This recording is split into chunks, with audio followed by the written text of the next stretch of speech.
जन हितेशी। टीआरपी नहीं भरोसा आपका। हरियाणा विधानसभा चुनाव 2024 के लिए वोटिंग जारी है। आज कुल 90 विधानसभा सीटों पर वोट डाले जा रहे हैं। लोग वोटिंग के लिए पोलिंग बूथों पर भी पहुंच रहे हैं। हरियाणा चुनाव का मेन जो मुकाबला है वो बीजेपी और कांग्रेस के बीच है। इसके अलावा इसमें सीपीएम, जेजेपी, एएसपी, बीएसपी, आप पार्टियों ने दांव लगाया है। तो विधानसभा चुनाव के समीकरणों पर चर्चा करेंगे और इसके लिए हमारे साथ मौजूद है वरिष्ठ सहयोगी समर्थ प्रेरणा, जिनसे हम इस बारे में खास बातचीत करेंगे। तो मेरा पहला सवाल आपसे ये है कि हरियाणा विधानसभा चुनाव में बड़े दिलचस्प समीकरण बने हैं। बीजेपी और कांग्रेस में कांटे की टक्कर देखने को मिली है। आज वोटिंग हो रही है, ऐसे में इन चुनाव पर आपका अभी तक का विश्लेषण क्या है? धन्यवाद शिखा, इस चर्चा में मुझे शामिल करने के लिए। देखिए, सुबह से ही हरियाणा विधानसभा चुनाव को लेकर के वोटिंग हो रही है ज़ोर शोर से। मतदान का प्रतिशत जो है वो धीरे धीरे करके बढ़ रहा है। लोगों में, जनता में उत्साह है, जोश है। घरों से बाहर निकल करके लोग वोटिंग कर रहे हैं, अपने मताधिकार का प्रयोग कर रहे हैं। कुल मिलाकर के 90 सीटों पर शांतिपूर्ण ढंग से वोटिंग हो रही है। कुछ छुटपुट घटनाएं हुई, जैसे अभी नूह में ये खबर हमने ब्रेक भी करी, कांग्रेस और बीजेपी के कार्यकर्ताओं में आपस में झड़प हुई है। इस तरह की खबरें कुछ एकाध मतदान केंद्रों से आ रही हैं, लेकिन बड़े परिप्रेक्ष्य में देखें तो सभी विधानसभा सीटों पर शांतिपूर्ण मतदान चल रहा है। पल पल की अपडेट हम जनहितैषी पर अपने दर्शकों को दे भी रहे हैं। अब आपने सवाल किया कि क्या समीकरण बन रहे हैं। देखिए, समीकरण तो बड़े दिलचस्प हैं शिखा। अब कांग्रेस 10 साल बाद एक तरीके से जो सत्ता से बाहर हुई, वो जो वनवास था 10 सालों का, उसको अब ख़त्म करने के लिए पूरी कोशिश कांग्रेस ने कर रखी है इन चुनाव में, और सत्ता में वापसी करते हुए पार्टी खुद को देख रही है। वहीं अगर बीजेपी की बात करी जाए तो वो दो बार 2014 और 2014 में अपने दम पर बहुमत लेकर के आई भारतीय जनता पार्टी, पहली बार हरियाणा में। उसके बाद 2019 में भले ही उसकी सीटें घट गई, बहुमत से कुछ नंबर कम रह गया, लेकिन जोड़ तोड़ करके जेजेपी के साथ मिलकर के उन्होंने सरकार बना ली। यानी कि 2014 से 2019 और 2019 से उसके बाद 2024 तक ये 2 टर्म बीजेपी की सरकार रही हरियाणा में। और अब भारतीय जनता पार्टी तीसरी बार फिर से वापसी करने की कोशिशें कर रही है। हालांकि ये सब इतना आसान नहीं है, क्योंकि जो समीकरण मौजूदा वक्त में हरियाणा में बने हुए हैं, कांटे की टक्कर भारतीय जनता पार्टी और कांग्रेस के बीच में है, जिसमें कहा यह जा रहा है कि कांग्रेस को एज है। जब ये चुनाव शुरू हुए थे शिखा, तब टक्कर दोनों पार्टियों के बीच में कड़ी इसलिए मानी जा रही थी क्योंकि लोकसभा चुनाव के जब नतीजे सामने आए तो 10 में से 10 सीटें जीतने वाली भारतीय जनता पार्टी को बड़ा झटका लगा। कई राज्यों में पार्टी की सीटें कम हुई, लेकिन हरियाणा में जिस तरीके का नतीजा भारतीय जनता पार्टी के सामने आया, उससे पार्टी को बड़ी निराशा हुई। और यही बीजेपी की निराशा जो थी वो कांग्रेस की आशा में तब्दील हो गई। शून्य में कांग्रेस 0 सीटों पर थी हरियाणा में। 0 से 5 सीटें जीतना किसी के लिए भी कोई मामूली प्रदर्शन नहीं होता है शिका, इस बात को मानिए। 0 से 5 सीटों पर अगर कांग्रेस पहुंची तो ये माना गया कि भाई 10 साल की एंटी इनकम्बेंसी अब बीजेपी को भारी पड़ती हुई नजर आ रही है। हालांकि पार्टी ने बहुत कोशिशें करी कि कुछ इस तरीके की तब्दीलियां की जाए, जिनसे कि जो कम होती साख है भारतीय जनता पार्टी की हरियाणा में, उसको कंट्रोल किया जा सके, उसको रोका जा सके। लेकिन जो लोकसभा चुनाव के नतीजे आए उनसे ये एक निष्कर्ष निकाला गया कि भाई विधानसभा चुनाव में इस बार भारतीय जनता पार्टी के लिए मुश्किलें बहुत ज़्यादा हैं। अब जो मौजूदा स्थिति है वो ये है कि दोनों ही दलों के बीच में कांटे की टक्कर है। बाकी भी क्षेत्रीय दल हैं, जैसे जेजेपी है, इनेलो है, दोनों ने ही अपने अपने गठबंधन कर रखे हैं बीएसपी और एएसपी के साथ। आम आदमी पार्टी भी मैदान में ताल ठोक रही है। अब इन सभी दलों की मौजूदगी के बीच में कांग्रेस और बीजेपी के बीच में ही मुख्य टक्कर मानी जा रही है। जिस तरह से चुनाव एक तरफा कांग्रेस की तरफ जाता हुआ नजर आ रहा था, अभी मैं अगर काउंटिंग वाले दिन जो स्थितियां होंगी, जो नतीजे सामने आएंगे, वो तो हम और आप देखेंगे, जनता देखेगी। लेकिन वोटिंग वाले दिन तक अगर मैं बात करूं शिखा, तो अब इतनी आसान कांग्रेस के लिए भी चीज़ें नज़र नहीं आ रही हैं। इस चुनाव में पिछले 1 महीने में बहुत सी चीज़ें बदली हैं। वो बाजी जो भारतीय जनता पार्टी की हाथ से पूरी तरह से खिसकती हुई दिख रही थी, बीजेपी ने कुछ ऐसा कोर्स करेक्शन किया जिसकी वजह से वो कुछ हद तक अपनी बिगड़ती हुई हालत को संभाल पाने में की स्थिति में पहुंची है। हालांकि ये कतई नहीं कहा जा सकता कि बीजेपी ने अपने आप को इतना मजबूत कर लिया पिछले 1 महीने में कि वो फिर से सरकार बनाने की स्थितियों में आते हुए नजर आ रहे हों। एज अभी भी कांग्रेस को ही है और कांग्रेस के समर्थकों के साथ साथ जो निष्पक्ष विश्लेषण कर रहे हैं हरियाणा विधानसभा चुनाव को लेकर के, उनका भी यही मानना है कि कांग्रेस को इस बार सरकार बनाने से रोकना बड़ा मुश्किल होगा। लेकिन अगर कांग्रेस के लिए ये चीज़ें जितनी आसान नज़र आ रही थी अब से कुछ दिनों पहले, उतना आसान चुनाव इस वक्त नहीं रह गया है। तो वही मैं कह रहा हूँ कि बहुत दिलचस्प समीकरण हैं। ये कांटे की टक्कर जो है, एक वो फ्रेज़ इस्तेमाल किया जाता है जिसको अंग्रेज़ी में कहते हैं कि कट थ्रोट कॉम्पिटिशन, हिंदी में कहते हैं गला काट प्रतियोगिता, वही इस वक्त हरियाणा विधानसभा चुनाव में देखने को मिल रही है। शिखा जी बिल्कुल, तो जैसा कि हम सभी जानते हैं कि कोई भी चुनाव कई मुद्दों पर लड़ा जाता है, तो हमें बताइए कि हरियाणा में इस बार राजनीतिक पार्टियों की तरफ से कौन कौन से मुद्दे उठाए गए? बड़ा अच्छा सवाल किया आपने शिखा। कोई भी चुनाव जो है वो मुद्दों पर ही लड़ा जाता है। ठीक है, जो पर्सनालिटीज़ होते हैं, जो नेता होते हैं, उनका अपना प्रभाव होता है, उनका चार्म होता है, और जब भी वो सभाओं में बोलते हैं तो जनता उनको सुनने आती है, उनसे प्रभावित होकर के उनको वोट करती है। लेकिन इन सब के बीच जो मुद्दे होते हैं उनकी भी खासी अहमियत होती है। हरियाणा विधानसभा चुनाव में अगर मैं बात करूं तो कुछ 3-4 ऐसे मुद्दे हैं जिन्होंने ज़मीन पर असर डाला है। ये जब हम लोग भी ग्राउंड रिपोर्टिंग कर रहे थे, हमारे सहयोगी कर रहे थे, तब भी ये चीज़ें हम लोग को समझ में आईं। उन मुद्दों में से सबसे अहम जो मुद्दे हैं वो मैं आपको बताऊंगा। किसान, जवान और पहलवान, ये अगर मोटा मोटा समझने की कोशिश करी जाए तो इन्हीं के इर्द गिर्द हरियाणा का लोकसभा चुनाव जो था वो भी लड़ा गया, और विधानसभा चुनाव में भी समीकरण ऐसे ही बने कि राजनीतिक दलों ने इन्हीं विषयों को सबसे ज़्यादा उठाया। अब एक एक करके इन विषयों ने भारतीय जनता पार्टी को किस तरह से, क्योंकि जाहिर सी बात है भाई इनकी सरकार है, तो जो भी मुद्दे उठाए जाएंगे उन मुद्दों को लेकर के सरकार की ही आलोचना की जाएगी।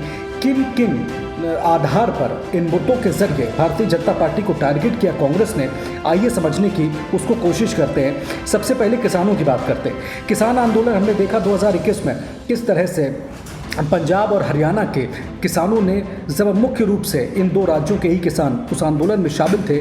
जो कृषि कानून मोदी सरकार लेकर के आई उसका जम करके विरोध किया गया। फिर हमने देखा किस तरह से किसानों ने दिल्ली कूच किया। फिर 26 जनवरी के दिन दिल्ली में क्या कुछ हुआ वो सारे नज़ारे हमने देखे। फिर नौबत ये आई कि मोदी सरकार को वो तीनों कानून वापस लेने पड़े। भले ही वो तीनों कानून जिनको काला कानून कांग्रेस ने बताया और तमाम विपक्ष ने बताया, वो कानून भले ही वापस ले लिए गए हों, लेकिन किसानों के भीतर असंतोष तब भी बना हुआ था।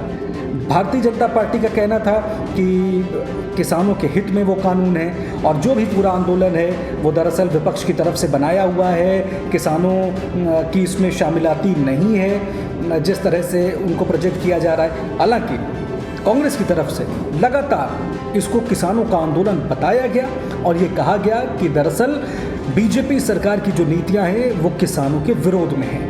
यही वजह है कि 2021 में भले ही वो कानून वापस ले लिए गए हों, लेकिन उस आंदोलन की गूंज इन चुनाव में भी बनी रही। कुछ छुटपुट जगहों पर किसानों ने प्रदर्शन किए, रेल रोकने की भी कोशिशें हुई, दिल्ली कूच के भी प्रयास हुए। हालांकि उसके बाद हमने देखा कि दिल्ली कूच की तो इजाज़त नहीं मिली, लेकिन किसान आंदोलन को एक बड़ा मुद्दा विपक्ष की तरफ से और यूँ कहूँ कांग्रेस की तरफ से इन चुनाव में बनाया गया। अब कांग्रेस ने वादे क्या किए किसानों से कि अगर उनकी सरकार आएगी तो वो क्या वादे ऐसे करें जिनको वो पूरा करेंगे जिससे किसानों का समर्थन उनको मिले। इस पर जब मंथन किया गया पार्टी के भीतर तो जिन मुद्दों को मैनिफेस्टो में शामिल किया गया वो मुद्दे ये थे, कहा यह गया किसानों से कि भाई हम आपको MSP की गारंटी देंगे। जब 3 कानून वापस ले लिए भारतीय जनता पार्टी की सरकार ने, तो किसानों का जो आंदोलन था वो इस विषय पर था कि भाई हमको एमएसपी की गारंटी दीजिए, तभी जाकर के किसानों की समस्या जो है वो हल हो पाएगी। तभी जाकर के किसान जो भी फसल पैदा करते हैं उनको अगर उसका एक निर्धारित मूल्य मिले और वो मूल्य ऐसा हो जो उनके लिए लाभकारी हो। जब तक सरकार इसको लेकर के कोई कानून नहीं बनाएगी तब तक किसानों का हित नहीं हो सकता। ये किसान नेताओं की तरफ से कहा जा रहा था। कांग्रेस ने कहा कि भाई हम अगर सत्ता में आते हैं तो हम आपके लिए एमएसपी की गारंटी का कानून बनाएंगे। भारतीय जनता पार्टी ने कहा कि भाई ये संभव नहीं है। इसके तोड़ में नायब सिंह सैनी जो मुख्यमंत्री हरियाणा के हैं, उन्होंने घोषणा करी कि 24 की 24 फसलें जो हरियाणा की हैं उन सब पर एमएसपी दी जाएगी। तो एक तरफ देखिए कांग्रेस ने वादा किया कि हम एमएसपी पर गारंटी के लिए कानून लेकर के आएंगे, दूसरी तरफ इसका जवाब भारतीय जनता पार्टी ने ऐसे दिया कि भाई हम सभी 24 फसलों पर एमएसपी देंगे। अब दूसरी बात जो कांग्रेस की तरफ से कही गई वो ये थी कि जो भी किसान आंदोलन में मारे गए हैं किसान, उनको शहीद का दर्जा दिया जाएगा, उनके परिजनों को नौकरियां दी जाएंगी। इस तरीके के वादे भी कांग्रेस की तरफ से किए गए। तो देखिए कांग्रेस ने किसानों की अनदेखी करने की आरोप लगाए भारतीय जनता पार्टी में पर, और ये कहा कि भारतीय जनता पार्टी की सरकार किसानों के हित में फैसले नहीं ले रही है। दूसरी तरफ बीजेपी की तरफ से काउंटर ये किया गया कि चाहे राज्य सरकार हो चाहे केंद्र सरकार हो, तमाम ऐसे फैसले लिए गए हैं, तमाम ऐसी योजनाएं लागू की गई जो किसानों के लिए लाभकारी थी। तो अब ये जो किसान का मुद्दा है वो किस तरह से असर कर रहा है चुनाव में, 8 तारीख को सबके सामने आएगा। दूसरा मुद्दा जो मैंने कहा जवान का मुद्दा, इसको दो परिप्रेक्ष्य में समझिए। एक तो रोजगार का विषय है, बेरोजगारी। हरियाणा में राहुल गांधी आरोप लगाते हैं कि पूरे देश में सबसे ज़्यादा बेरोजगारी हरियाणा में है।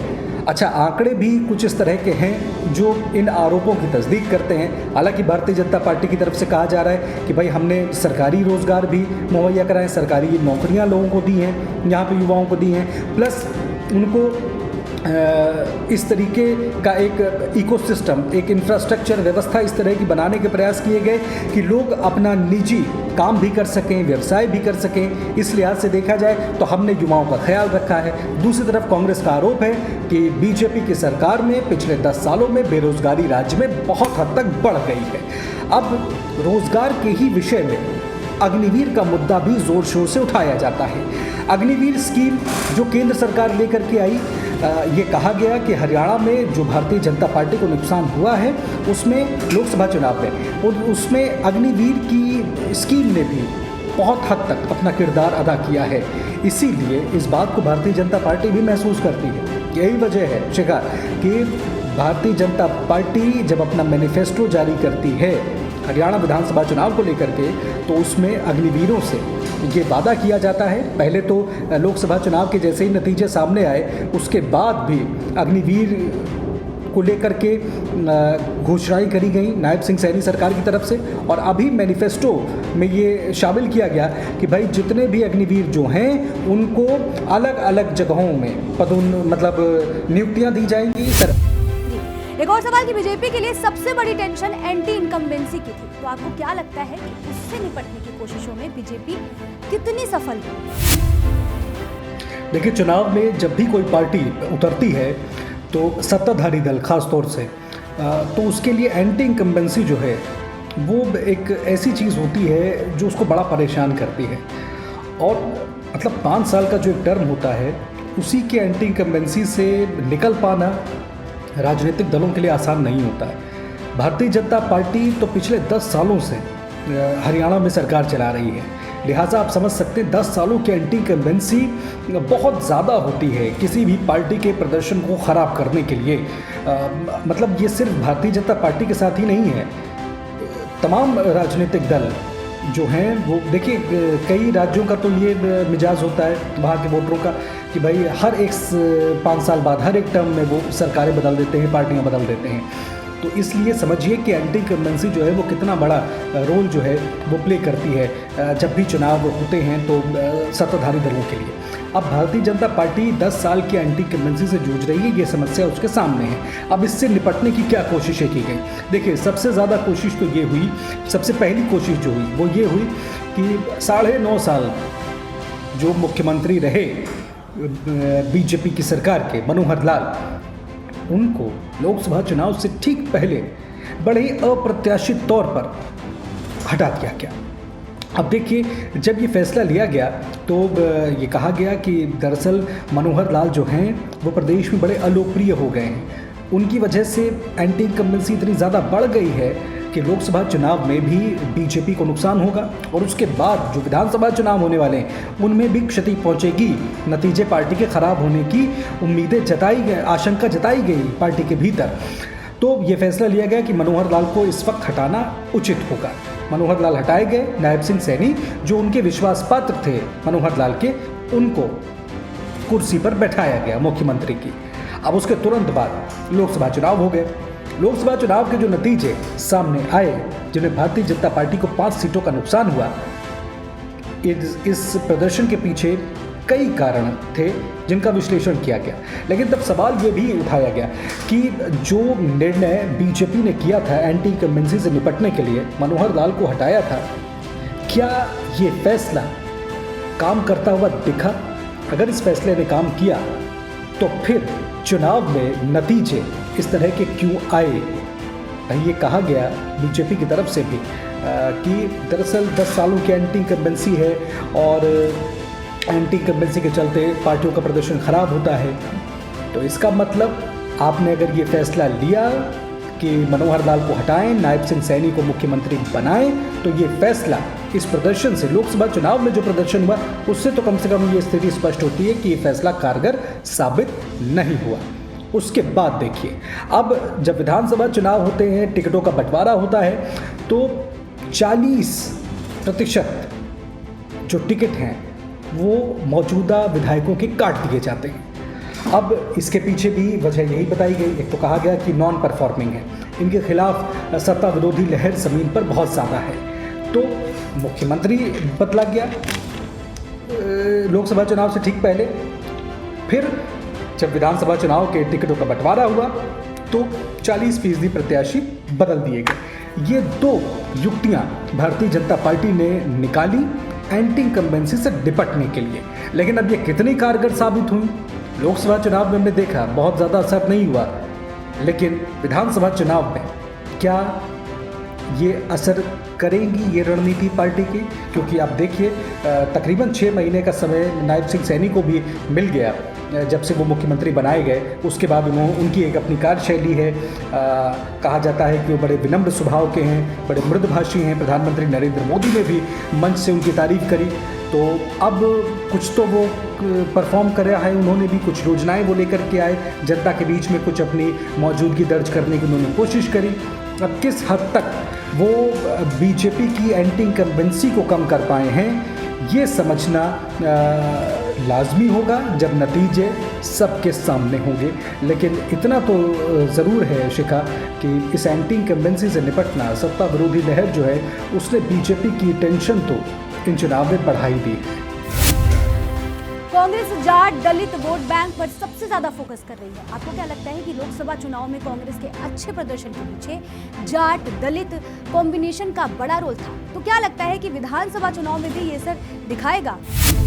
जी देखिए, कांग्रेस की शुरू से जो रणनीति हरियाणा में रही वो जाट और दलित, ये 2 कॉम्बिनेशन जो हैं वो उसने हमेशा इन समीकरणों को साधा और उसी के ज़रिए सत्ता तक वो पहुंची।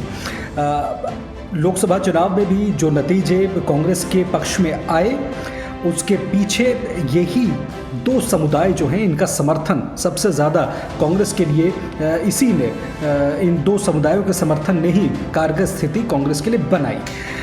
ये कहा जाता है कि भाई कांग्रेस जो है वो जाट की पार्टी है और बीजेपी नॉन जाट पॉलिटिक्स करती है। देखिए, काफ़ी हद तक ये सच है कि बीजेपी ने नॉन जाट पॉलिटिक्स करके ही हरियाणा में अपनी पकड़ मजबूत करी, ज़मीन जो है वो जो कांग्रेस से छीनी भारतीय जनता पार्टी ने, वो नॉन जाट पॉलिटिक्स के ज़रिए ही छीनी।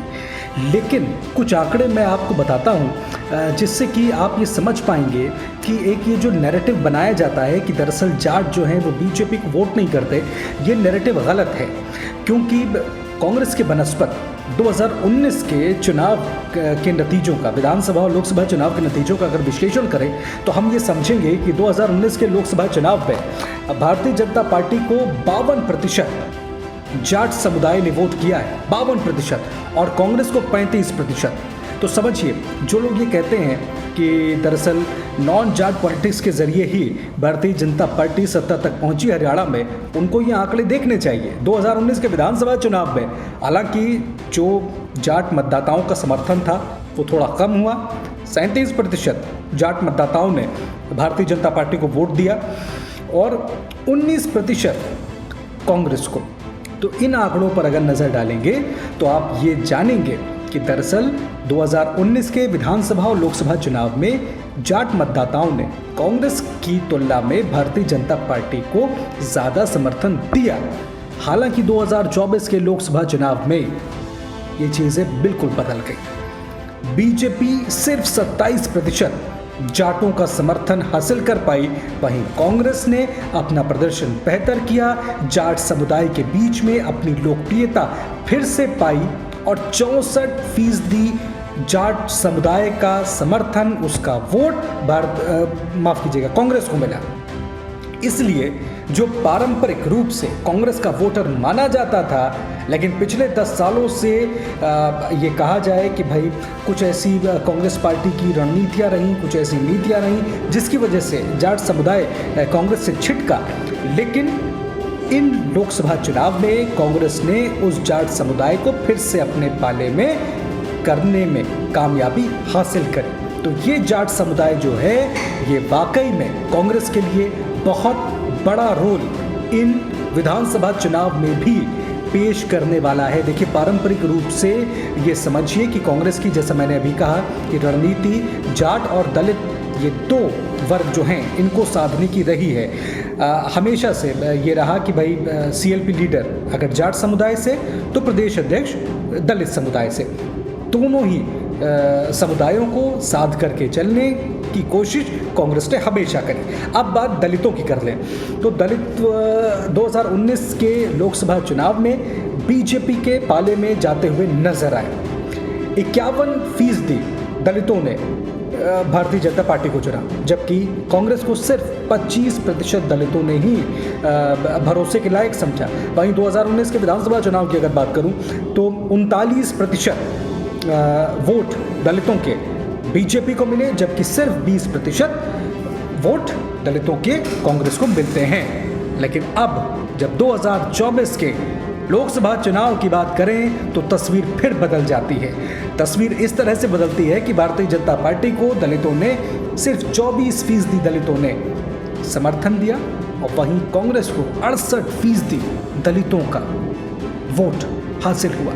तो देखिए, 2024 के लोकसभा चुनाव में जाट समुदाय का 64% समर्थन और दलित समुदाय का 68% समर्थन अगर कांग्रेस को मिल रहा है तो समझिए कि सबसे मजबूत जो आधार कांग्रेस को इन चुनाव में मिल रहा है वो इन्हीं दो वोट बैंक से मिल रहा है।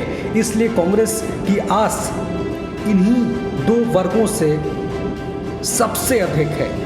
ये जाट और दलित का कॉम्बिनेशन जिसका जिक्र आपने किया, यही वो कॉम्बिनेशन है, मैजिकल कॉम्बिनेशन, जो सत्ता तक कांग्रेस को 10 साल बाद फिर से अगर पहुंचती है कांग्रेस, 8 तारीख को जब स्पष्ट होगा तो उसके पीछे यकीन जानिए शिखा, इन दो समुदायों का सबसे बड़ा रोल होगा।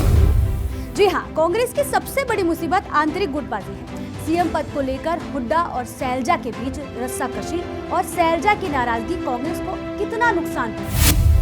देखिए, बात बिल्कुल सही है कि गुटबाजी तो है कांग्रेस के भीतर और ये कांग्रेस के लिए सबसे बड़ी मुसीबत भी है इन विधानसभा चुनाव में। हुड्डा गुट और सैलजा गुट इन दोनों के बीच में बिल्कुल भी नहीं बनती है। ये खबरें बिल्कुल आम हैं। सब लोग हरियाणा में मतलब पॉलिटिकल सर्कल में, मीडिया सर्कल में तो ये बातें प्रचलित हैं ही। अब जनता भी इस चीज़ को समझने लगी है, क्योंकि इन विधानसभा चुनाव में कुछ ऐसी घटनाएं घटी जिससे बिल्कुल स्पष्ट हो गया, वाज़ेह हो गया कि भाई विधानसभा चुनाव होने के बावजूद भी जो प्रदेश नेतृत्व है कांग्रेस का, वो इतना संजीदा नहीं है कि भाई हम गुटबाजी को थाम सकें, और कम से कम जनता के सामने तो ये मैसेज ना जाए कि अलग अलग खांचों में कांग्रेस बटी हुई है। हुड्डा कैंप और शैलजा गुट, देखिए शैलजा गुट को लेकर के एक टर्म इस्तेमाल किया जाता था SRK का फुल फॉर्म है शैलजा, रणदीप और किरण चौधरी। जब तक किरण चौधरी कांग्रेस में थी तब तक इन 3 लोगों का गुट ये माना जाता था। तो कई बार सार्वजनिक रूप से भी कुमारी शैलजा इसको स्वीकार कर चुकी हैं कि भाई भूपेंद्र सिंह हुड्डा से उनकी बहुत ज़्यादा बातचीत नहीं होती है, बहुत ज़्यादा मुलाकात नहीं होती है। जब आप इस तरह से सार्वजनिक मंचों से बोलें तो ये स्पष्ट हो जाता है कि आप ये कहना चाह रहे हैं कि भाई हम लोगों के बीच में कम्युनिकेशन नहीं है, हमारी आपस में बनती नहीं है। अब यही सारी जो गतिविधियां हैं नेताओं की, वो इन खबरों को बल देती हैं कि देखिए भाई आंतरिक गुटबाजी है पार्टी के भीतर, और यही आंतरिक गुटबाजी जो है वो पार्टी के नतीजों को प्रभावित करेगी। हुड्डा भी अक्सर ये बात जब उनसे पूछी जाती थी CM फेस को लेकर के, जब शैलजा का पत्रकार ऐसा पूछें कि भाई क्या शैलजा उम्मीदवार हैं, क्या शैलजा दावेदार हैं, तो कई बार वो नाराज़ हो जाते थे, वो ऐसे जवाब देते थे। हालांकि बाद में उन्होंने कहा कि सबको अधिकार है अपना नाम प्रोजेक्ट करने का, लेकिन शुरुआत में कुछ ऐसी उनकी प्रतिक्रियाएं आई जिसको लेकर के कहा गया कि भाई हुड्डा चाहते हैं कि मैं ही प्रोजेक्ट किया जाऊं CM के तौर पर और कोई भी दावेदार ना हो। हालांकि जब कुमारी शैलजा से पूछा जाता था तो कुमारी शैलजा ने खुले तौर से इस बात को बार बार कहा कि भाई मैं भी मुख्यमंत्री पद की दावेदार हूं। अभी तो उनका हालिया बयान ये आया था जिसमें उन्होंने कहा कि पार्टी आला कमान मुझे नज़रअंदाज नहीं कर सकता। अब देखिए ये कहा गया कि जो विधानसभा टिकटों का बंटवारा हुआ विधानसभा चुनाव में, उन टिकटों में से ज़्यादा टिकट हुड्डा की मर्जी से बांटे गए, और ज़्यादा भी कितने 72 90 विधानसभा सीटों में से 72 सीटों के लिए जो टिकट दिए गए वो हुड्डा ने अपने समर्थकों को दिलवा दिए। अब जाहिर तौर पर कुमारी शैलजा के लिए ये नाराज़गी वाली बात तो थी। फिर हुड्डा गुट के कुछ नेताओं ने ऐसी आपत्तिजनक टिप्पणियां करी जिस पर पार्टी आला कमान ने कोई डिसीजन नहीं लिया, कोई वक्तव्य नहीं दिया, कोई स्टेटमेंट नहीं आया उनका समय से सामने, जिसकी वजह से कुमारी शैलजा नाराज़ हो गई और वो घर बैठ गई। वो चुनाव प्रचार के लिए बाहर ही नहीं निकली। अब भारतीय जनता पार्टी जाहिर तौर पर भाई आपके विरोधी की रणनीति में, उसकी तैयारियों में अगर आपको कुछ खामी नज़र आए तो आप सीधे उन खामियों को उजागर करना शुरू कर देते हैं, और फिर चुनाव में तो इन चीज़ों को और ज़ोर शोर से उठाया जाता है। कुमारी शैलजा की नाराज़गी को भारतीय जनता पार्टी ने खूब भुनाने की कोशिश करी। बीजेपी ने आरोप लगाया कि ना महिलाओं का सम्मान है पार्टी के भीतर और ना ही दलितों का सम्मान है, क्योंकि कुमारी शैलजा दलित समुदाय से आती हैं। लिहाजा मनोहर लाल ने कहा कि दलित बेटी का अपमान हो रहा है कांग्रेस के भीतर। उन्होंने तो कुमारी शैलजा को भारतीय जनता पार्टी में शामिल होने का न्योता भी दे दिया। हालांकि पार्टी आलाकमान ने बाद में दखलंदाजी करी और इस गुटबाजी को थामने की कोशिश करी। नारायणगढ़ में हमने देखा राहुल गांधी ने रैली में हुड्डा और कुमारी शैलजा इन दोनों के हाथ भी मिलवाए। हाथ तो ज़रूर मिल गए, लेकिन ये हम सब जानते हैं कि दिल दोनों ही नेताओं के नहीं मिले हैं। अब इस गुटबाजी के चलते पार्टी को क्या नुकसान हुआ है ये नतीजों में सामने आएगा। हालांकि चुनावी विश्लेषक जो हैं वो इस बात को मानते हैं कि जब चुनाव में माहौल कांग्रेस के पक्ष में है, तमाम समीकरण कांग्रेस की तरफ ही नतीजों को जाता हुआ देख रहे हैं, कांग्रेस के पक्ष में नतीजों को जाता हुआ देख रहे हैं, अगर इसके बावजूद कांग्रेस कहीं अटकती है तो इसके पीछे एक और सबसे बड़ी वजह जो है वो पार्टी की गुटबाजी ही होगी। एक सवाल और आपसे कि क्षेत्रीय दलों के प्रदर्शन को आप कैसे देख रहे हैं? इस बार जेजेपी और एएसपी का गठबंधन और इनेलो और बीएसपी का गठबंधन कितना सफल होगा चुनाव में? देखिए, क्षेत्रीय दलों की बात करी जाए तो हरियाणा में जेजेपी और इनेलो कभी एक साथ हुआ करते थे, लेकिन 2019 के विधानसभा चुनाव में ये इनेलो में बंटवारा हुआ और जेजेपी अस्तित्व में आई। तो ये दो प्रमुख क्षेत्रीय दल हैं हरियाणा विधानसभा चुनाव के मद्देनज़र अगर बात करी जाए, और दोनों ही दलों ने गठबंधन किया हुआ है। जेजेपी ने एएसपी से, आज़ाद समाज पार्टी जो चंद्रशेखर आज़ाद की पार्टी है, उसके साथ गठबंधन किया है, और इनेलो ने बीएसपी के साथ। इनेलो और बीएसपी पहले भी साथ मिलकर के चुनाव लड़ चुके हैं हरियाणा में। अब अगर बारी बारी से इनका विश्लेषण करूं तो देखिए, चाहे इनेलो और बीएसपी का गठबंधन हो, चाहे एएसपी और जेजेपी का गठबंधन हो, इन दोनों से ही कोई बहुत ज़्यादा उम्मीदें इन विधानसभा चुनाव में नहीं है। सबसे पहले बात इनेलो और बीएसपी की करता हूँ। इनेलो, अगर पिछली परफॉर्मेंस की बात करी जाए पिछले विधानसभा चुनाव में, तो 78 सीटों पर इनेलो की ज़मानत जब्त हो गई थी। ये वो पार्टी है जो सत्ताधारी दल हरियाणा में कई बार रह चुकी, उस पार्टी की ये स्थिति पहुंच गई 2019 के विधानसभा चुनाव में कि 78 सीटों पर उसकी ज़मानत जब्त हो गई। सिर्फ एक सीट अभय चौटाला की जो थी वो निकाल पाने में वो कामयाब हुए।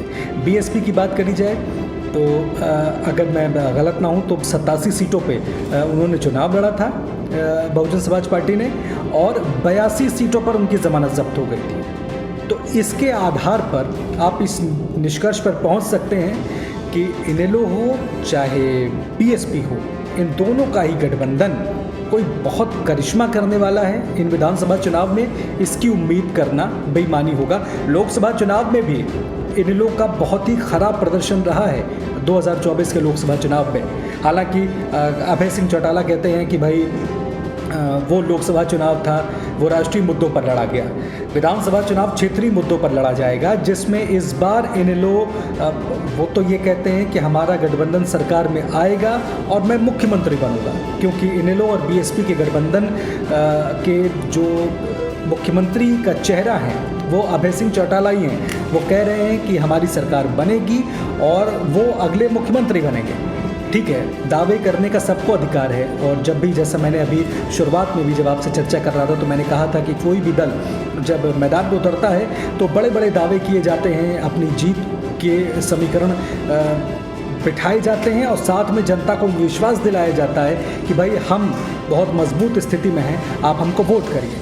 हर एक दल को ये अधिकार है, जब तक नतीजे सामने ना आ जाएं तब तक ये कहने का अधिकार है कि हमारी ही सरकार बनने जा रही है।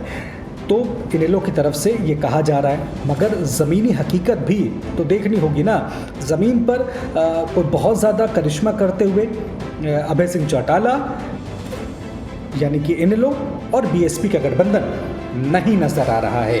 हाँ, कुछ जगहों पर इंडिविजुअल कुछ ऐसे मुकाबले हैं जहां पर इनेलो ने मजबूत प्रत्याशी उतारे हैं, वहां पर वो टफ फाइट दे रहे हैं। कुछ सीटों पर इनेलो का प्रभाव नज़र आ रहा है, लेकिन कितनी सीटें ये गठबंधन निकाल पाने में कामयाब होगा ये 8 तारीख को पता चलेगा, लेकिन बहुत ज़्यादा उम्मीदें इस गठबंधन से नहीं है। अब बात आती है जेजेपी और एएसपी के गठबंधन की।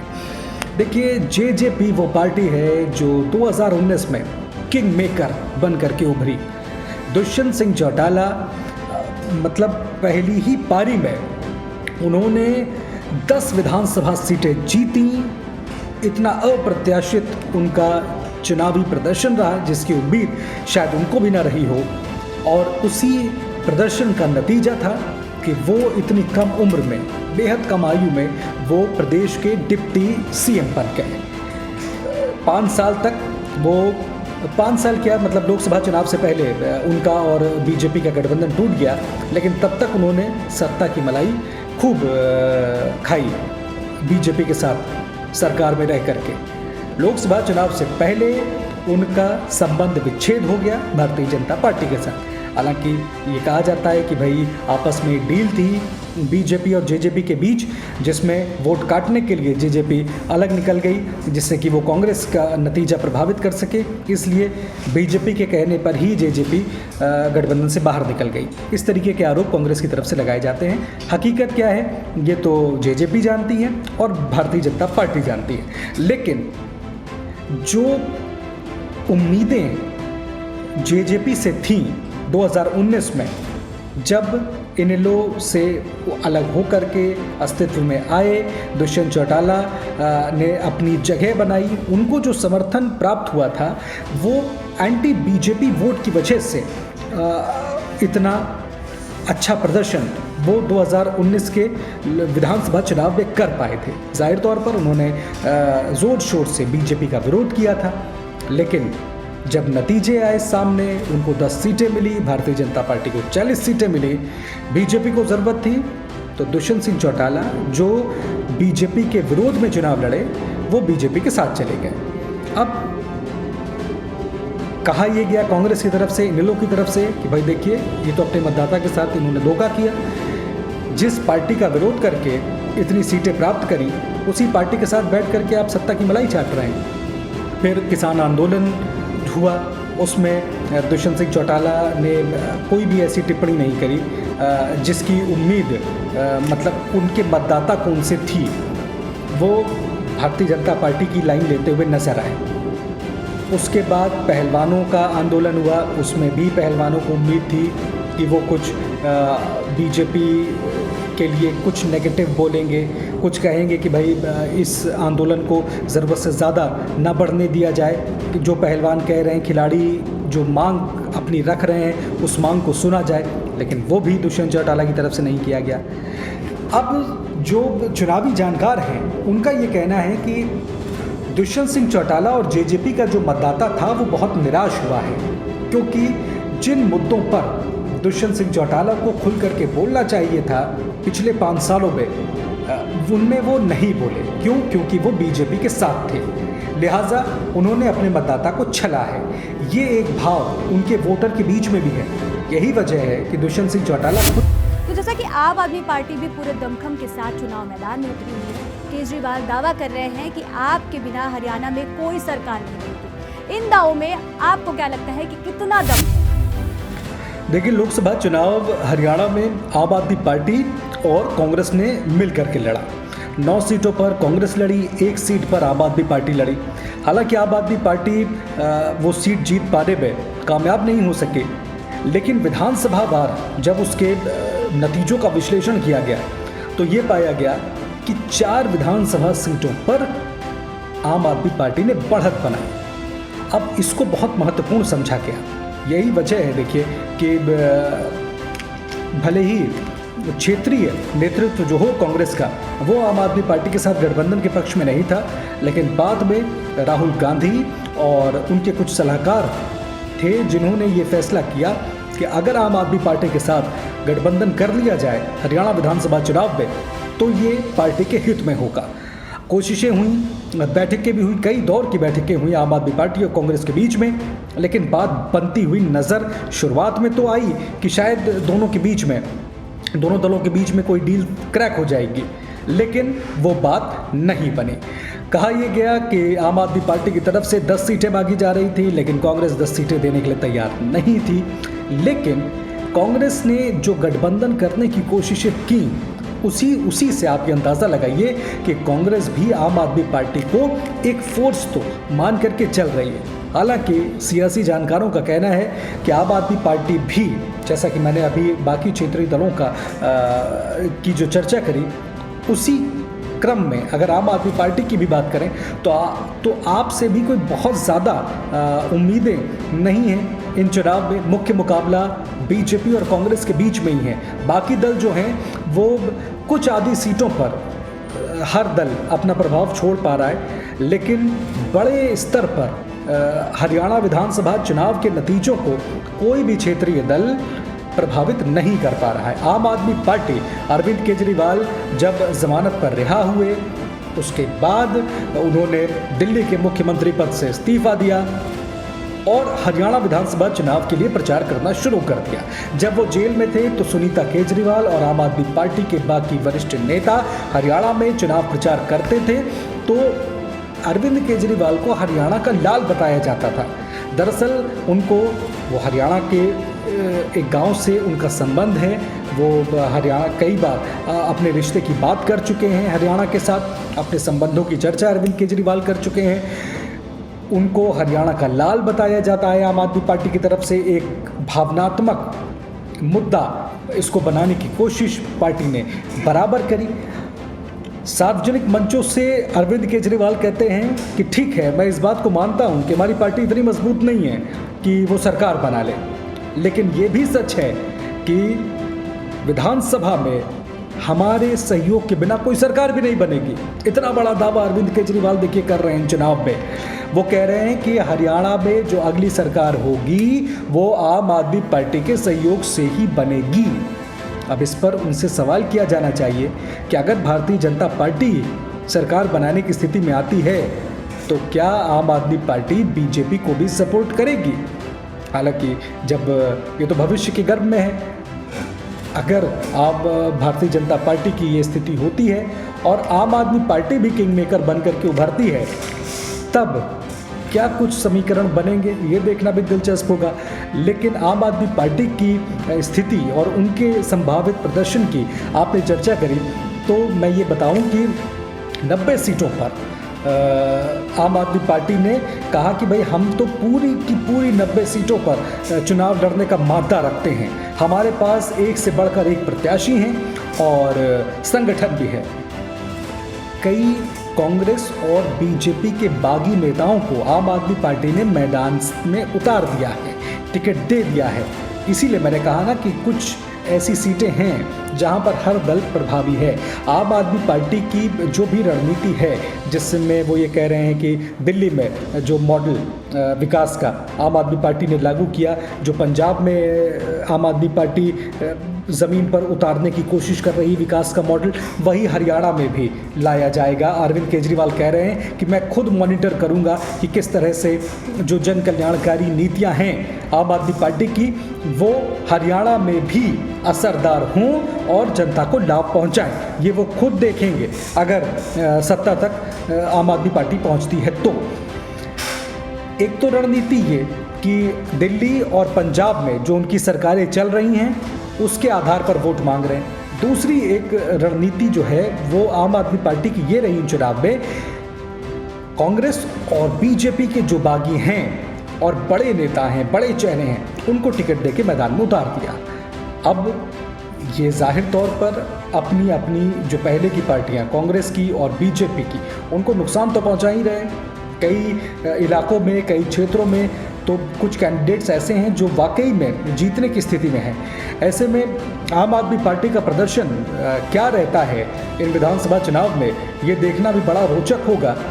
अरविंद केजरीवाल ने इतना बड़ा दावा तो कर दिया है कि हमारे बिना कोई सरकार नहीं बनेगी, लेकिन ये दावा कितना सच्चा साबित होता है ये तो 8 तारीख को सबके सामने आएगा।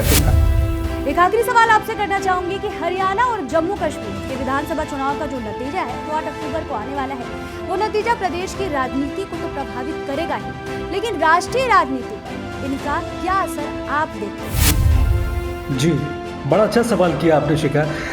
जम्मू कश्मीर की बात करें या हरियाणा की बात करें, ये दोनों ही राज्य विधानसभा चुनाव से जो गुजर रहे हैं, जम्मू कश्मीर में पूरा हो चुका है और हरियाणा में आज वोटिंग हो रही है। ये दोनों ही राज्य जिस भी दल को सत्ता तक पहुंचाएंगे, वो दल इन दोनों राज्यों में आने वाले 5 सालों में जो भी चुनावी माहौल की बात करिए या उस राज्य का कैसे विकास होगा, वो राज्य कैसे आगे बढ़ेगा, इन तमाम पहलुओं को प्रभावित तो करेंगे। लेकिन अपने अपने राज्यों के अलावा ये जो चुनाव हैं वो राष्ट्रीय परिप्रेक्ष्य में भी समझने की, उसका विश्लेषण करने की कोशिशें की जाएंगी। लोकसभा चुनाव में 400 पार का नारा देकर के भारतीय जनता पार्टी 240 सीटों पर जब सिमट जाती है तो ये कहा जाता है कि दरअसल बीजेपी का जो गुब्बारा है उसकी हवा निकल गई। विपक्ष ने, इंडिया गठबंधन ने बीजेपी को चारों खाने चित्त कर दिया। अब हालांकि ये कहा गया भारतीय जनता पार्टी की तरफ से कि भाई भले ही हम बहुमत से दूर हों, लेकिन आज भी सबसे बड़ा दल बीजेपी ही है और सत्ता में भारतीय जनता पार्टी है और प्रधानमंत्री नरेंद्र मोदी फिर से तीसरी बार प्रधानमंत्री बन गए हैं। ये बीजेपी की तरफ से कहा जाता है, लेकिन दूसरी तरफ विपक्षी खेमे की तरफ से ये दावा किया जाता है कि अब प्रधानमंत्री की लोकप्रियता पूरी तरह से खत्म हो चुकी है। भारतीय जनता पार्टी का जो तिलिस्म है वो अब नहीं रहा। ये कहा जाता था कि इनविंसिबल है मोदी को हराना मुमकिन नहीं है और भारतीय जनता पार्टी एक बहुत बड़ी फोर्स है, उसको हराया नहीं जा सकता। इस तरीके के जो नैरेटिव बनाए जाते थे, उन तमाम नैरेटिव्स को विपक्ष का ये दावा है कि 2024 के लोकसभा चुनाव में उन्होंने ध्वस्त कर दिया। अच्छा, आपको याद होगा कि लोकसभा चुनाव के नतीजे आए, उसके बाद कुछ सीटों पर उपचुनाव हुए थे। वहाँ भी इंडिया गठबंधन के जो दल थे उन्होंने अच्छा प्रदर्शन किया, लिहाजा इंडिया गठबंधन के घटक दलों को ये लगा कि जो मोमेंटम लोकसभा चुनाव से उनको मिला था, विपक्ष को जो मजबूती मिली थी, वो उन उपचुनाव में भी मिलती हुई नजर आई। वो बढ़त विपक्षी खेमे को प्राप्त होता हुआ दिखी, वो बढ़त जब उपचुनाव हुए। अब जब राज्यों के विधानसभा चुनाव हो रहे हैं, अभी जम्मू कश्मीर और हरियाणा में चुनाव हुए हैं, इसके बाद महाराष्ट्र और झारखंड और दिल्ली में भी विधानसभा चुनाव हो रहे हैं। जो मोमेंटम लोकसभा चुनाव में विपक्ष को मिला था, क्या वो मोमेंटम इन विधानसभा चुनाव में भी जारी रहता है? अगर मान लीजिए हरियाणा और जम्मू कश्मीर में भारतीय जनता पार्टी के पक्ष में नतीजे नहीं आते हैं और इसके बाद जिन राज्यों में विधानसभा के चुनाव होने हैं वहाँ भी भारतीय जनता पार्टी को बहुत मजबूत स्थिति में है, ऐसा कहना मुश्किल होगा। फिलहाल अभी तो ये बिल्कुल भी नहीं कहा जा सकता कि उसके समीकरण उन चुनाव में, उन राज्यों में क्या भारतीय जनता पार्टी के पक्ष में होंगे। ऐसे में अगर इन विधानसभा चुनाव में बीजेपी अच्छा प्रदर्शन नहीं करती है तो फिर ये कहा जाने लगेगा और मजबूती से विपक्ष की तरफ से कि देखिए, लोकसभा चुनाव में हमने इनको बहुमत से इतना दूर रखा, हमको भले ही हम सत्ता तक ना पहुंचे हों, लेकिन जनता का समर्थन इंडिया गठबंधन को मिला, विपक्ष को मिला। और देखिए, वही मोमेंटम विधानसभा चुनाव में भी बना हुआ है। विधानसभा चुनाव में भी जनता विपक्ष को, यानी कि कांग्रेस को, हरियाणा की बात करी जाए, जम्मू कश्मीर में एनसी और कांग्रेस साथ में मिलकर के चुनाव लड़ रहे हैं। बाकी जिन राज्यों का मैंने भी जिक्र किया जहां पर चुनाव आने वाले समय में होने वाले हैं, वहां पर अलग अलग दल हैं। वो जो इंडिया गठबंधन के घटक दल हैं सभी लगभग, तो इनको जनता का समर्थन मिल रहा है और भारतीय जनता पार्टी को समर्थन नहीं मिल रहा है। यही प्रोजेक्ट करने की कोशिश दरअसल विपक्ष की तरफ से की जाएगी, नैरेटिव बनाने का प्रयास होगा और भारतीय जनता पार्टी को, नरेंद्र मोदी को कमज़ोर दिखाने की कोशिश होगी अगर इन विधानसभा चुनाव में बीजेपी अच्छा प्रदर्शन नहीं करती है तो। बहुत बहुत धन्यवाद समर प्रेरणा जी हमसे जुड़ने के लिए। तो आज कुल 90 विधानसभा सीटों पर वोट डाले जा रहे हैं, जिनके नतीजे 8 अक्टूबर को जारी किए जाएंगे। हरियाणा चुनाव के सभी अपडेट के लिए जुड़े रहिए जनहितैषी के साथ।